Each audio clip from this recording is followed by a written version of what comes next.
വൈറലായിട്ടുള്ള IPL snack ഒന്ന് try ചെയ്ത് നോക്കിയാലോ. വൈറലൊക്കെ കഴിഞ്ഞിക്കണു. നമ്മൾ ഫുഡിന്റെ കാര്യത്തിൽ അങ്ങനെ വൈറലൊന്നും നോക്കാൻ പാടില്ല. ടേസ്റ്റ് ആണ് മുഖ്യം. അപ്പോ പറയുന്ന കേട്ടതൊന്നും ഞാൻ ഉണ്ടാക്കണേ അല്ല, എന്റെ അനിയത്തിയാണ് ഉണ്ടാക്കണേ. അവക്ക് ഈ വക കാര്യങ്ങൾക്കൊക്കെ ഭയങ്കര ഇൻട്രസ്റ്റ് ആണ്. എന്തായാലും ഇപ്പൊ മാഗി ഏതായാലും കുഴപ്പമില്ല, അതൊന്ന് റോസ്റ്റ് ചെയ്തെടുക്കുക. എന്നിട്ട് അതിലോട്ട് ഉള്ളി തക്കാളി ഒക്കെ ചെറുതായി അരിഞ്ഞെടുക്കുക. മല്ലിയില, ടൊമാറ്റോ സോസ്, പേരിന് ഉപ്പ്, ചില്ലി സോസ് വേണം ഇല്ല. എന്നിട്ട് നാരങ്ങ നീര് ഒഴിച്ചു കൊടുക്കുക, കുറച്ച് മതി.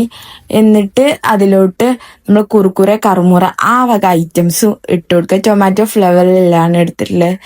എന്നിട്ട് നമ്മൾ നൂഡിൽസിലത്തെ മസാല പൗഡർ ഇട്ട് കൊടുക്കുക. ഇത് പറയാനുള്ളത് മിക്സ് ചെയ്യുക, അപ്പം തന്നെ കഴിക്കുക, വെയിറ്റ് ചെയ്ത് നിൽക്കലില്ല. എന്നാലേ അതിന്റെ ക്രഞ്ചിനെസ്സോടെ കഴിക്കാൻ പറ്റുള്ളൂ. അപ്പൊ നിങ്ങൾക്ക് ഇഷ്ടപ്പെട്ട സപ്പോർട്ട് ചെയ്യാൻ മറക്കരുത്. എന്തായാലും ട്രൈ ചെയ്ത് നോക്കുക, അടിപൊളി സാധനമാണ്. അപ്പൊ അത്രേ ഉള്ളൂ. Bye friends.